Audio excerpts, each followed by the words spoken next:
The reason we have this immigration problem, and I don't mean the one that Donald Trump defines as a problem or that others define as a problem on the far right who are reactionary, Minutemen at the border. I'm talking about the reason we have a narrative problem around immigration and the reason we have such vitriol aimed at folks coming across the border. But keep in mind, only one border, right?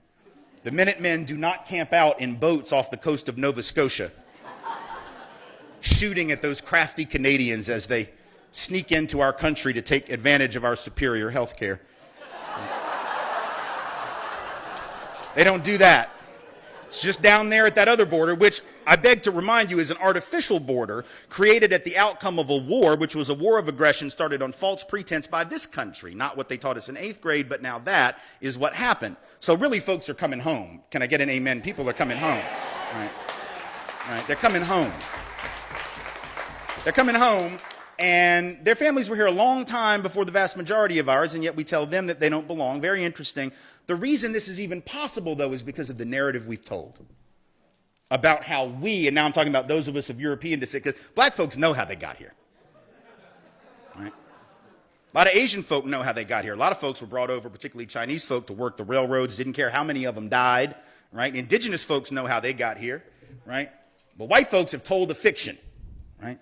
White folks' story has basically been this: our people came for liberty and freedom.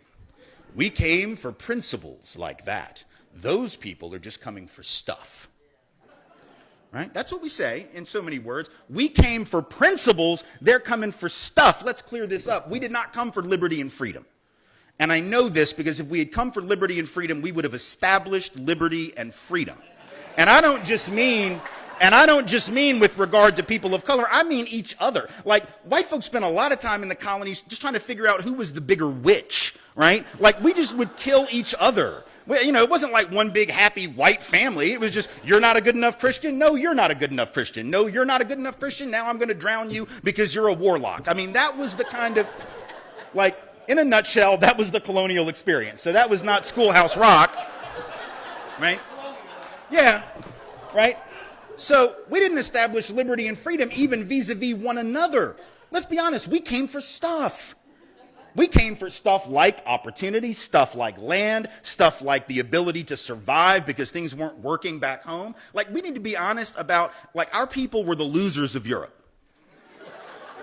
And I don't mean that, I'm not trying to be judgmental or harsh, I'm just being honest. Like when Donald Trump says Mexico's not sending their best, okay, you think England sent their best?